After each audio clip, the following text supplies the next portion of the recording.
ओम शांति।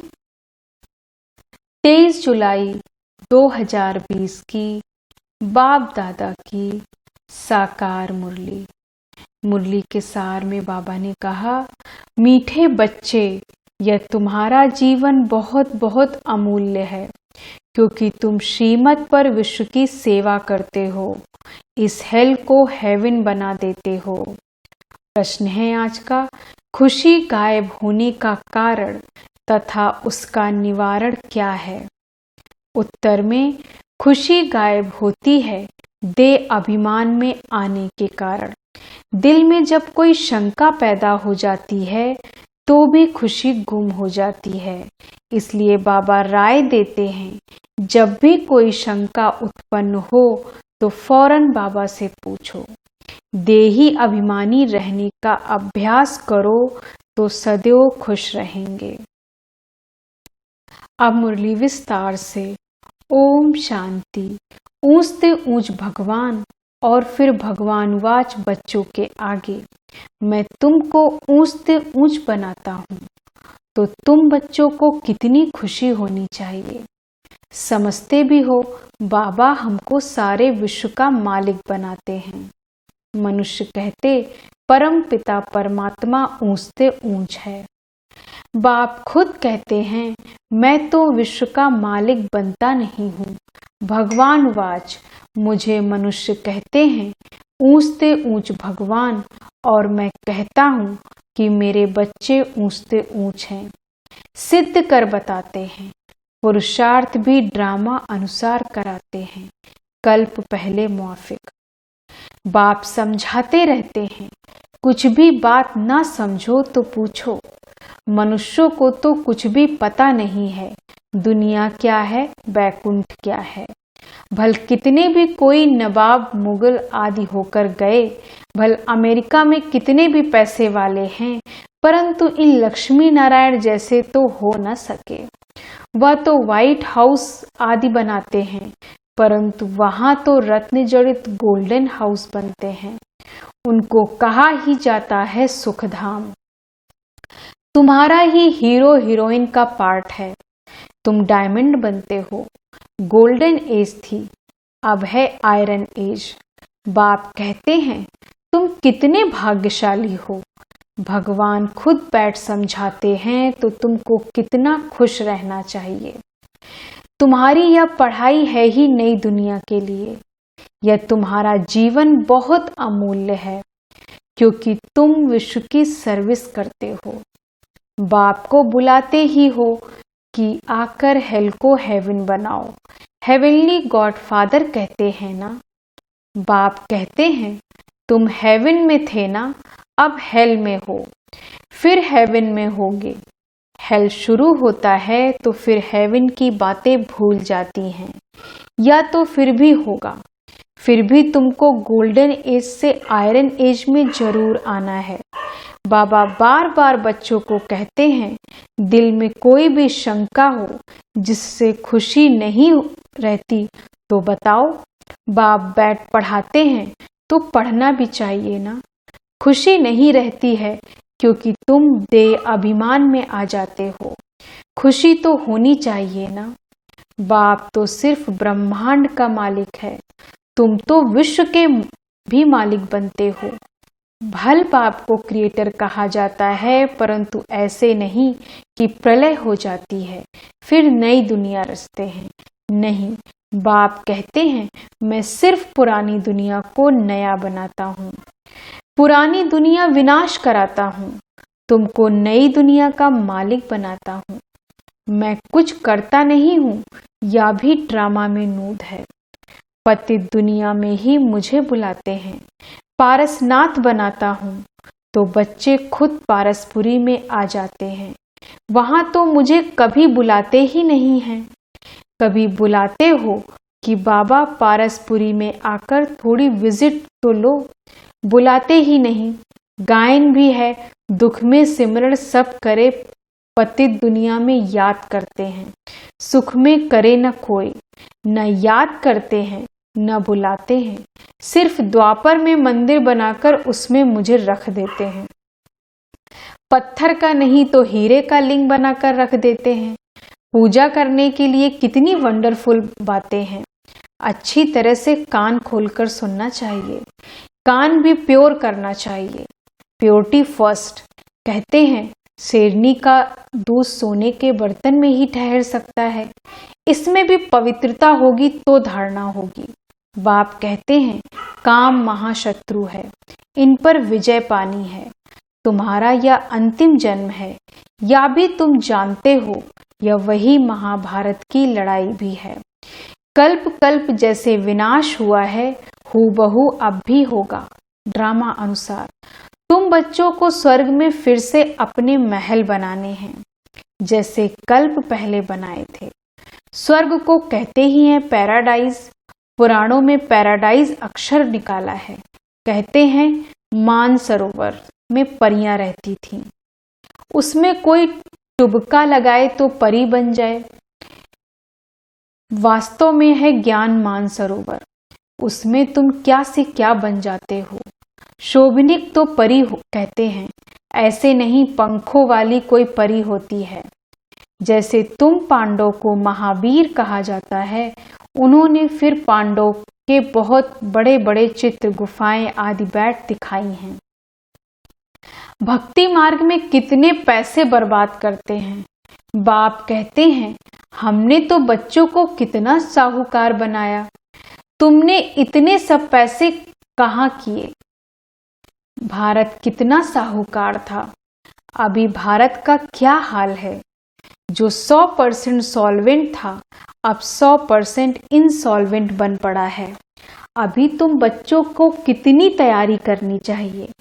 बच्चों आदि को भी यही समझाना है कि शिव बाबा को याद करो, तुम कृष्ण जैसे बनेंगे। कृष्ण कैसे बना यह किसको पता थोड़े ही है। आगे जन्म में शिव बाबा को याद करने से ही कृष्ण बनना है। तो तुम बच्चों को कितनी खुशी रहनी चाहिए, लेकिन अपार खुशी उन्हें ही रहेगी जो सदा दूसरों की खिदमत सेवा में रहते हैं। मुख्य धारणा चलन बहुत बहुत रॉयल हो, खान पान बहुत सुंदर हो। तुम बच्चों के पास जब कोई आते हैं तो उनकी हर प्रकार से खिदमत करनी चाहिए। स्थूल भी तो सूक्ष्म थी, सूक्ष्म भी, जिस्मानी रूहानी दोनों करने से बहुत खुशी होगी। कोई भी आए तो उनको तुम सच्ची सत्यनारायण की कहानी सुनाओ। शास्त्रों में तो क्या क्या कहानियां लिख दी हैं। विष्णु की नाभि से ब्रह्मा निकला, फिर ब्रह्मा के हाथ में शास्त्र दे दिए हैं। अब विष्णु की नाभि से ब्रह्मा कैसे निकलते हैं, कितना राज है, और कोई इन बातों को कुछ समझ न सके। नाभि से निकलने की तो बात ही नहीं। ब्रह्मा सो विष्णु, विष्णु सो ब्रह्मा बनते हैं। ब्रह्मा को विष्णु बनने में सेकंड लगता है। सेकंड में जीवन मुक्ति कहा जाता है।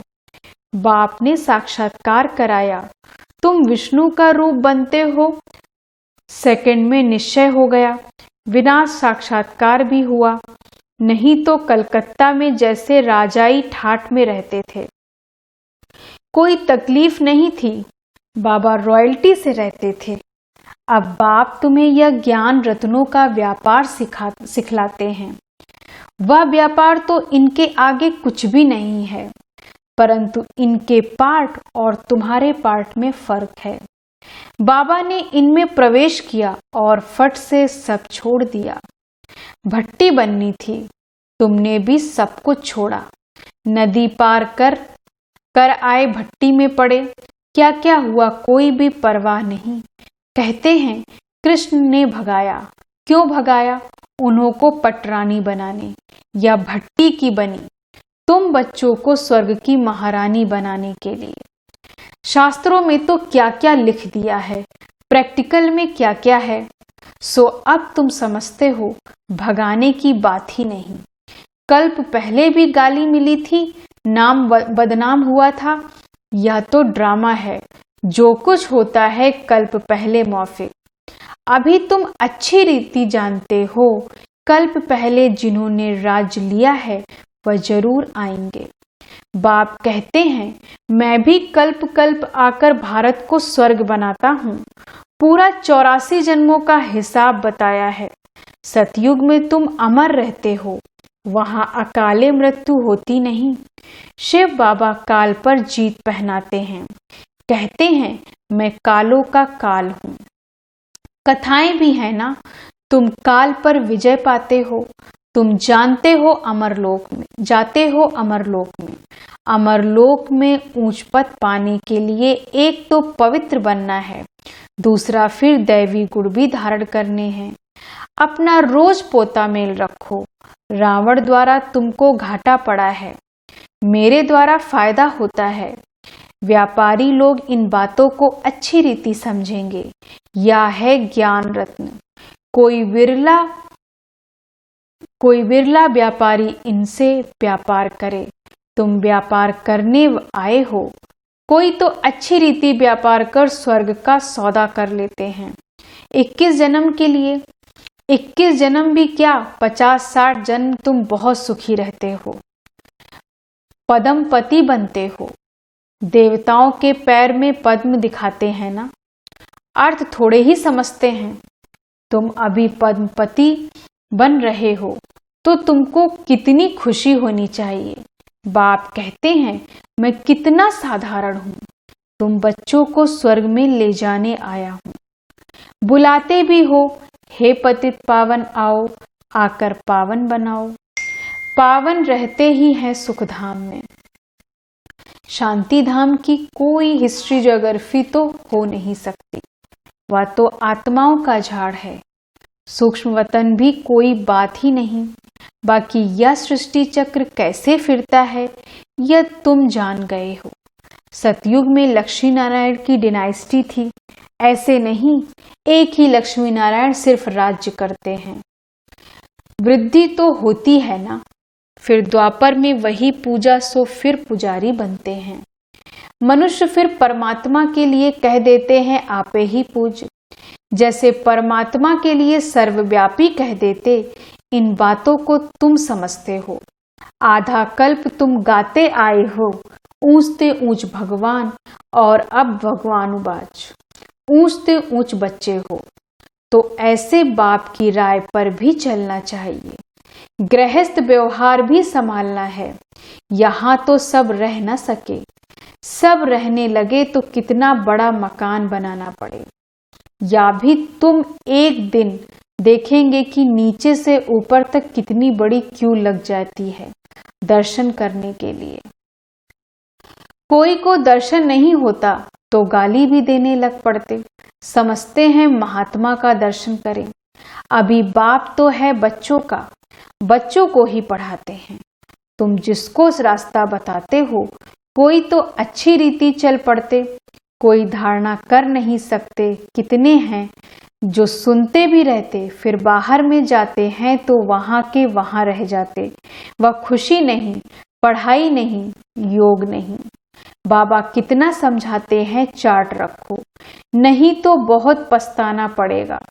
हम बाबा को कितना याद करते हैं, चार्ट देखना चाहिए।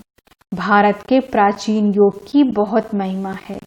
तो बाप समझाते हैं, कोई भी बात नहीं समझो तो बाबा से पूछो। आगे तुम कुछ भी नहीं जानते थे। बाबा कहते हैं यह है कांटों का जंगल, काम महाशत्रु है। यह अक्षर खुद गीता के हैं।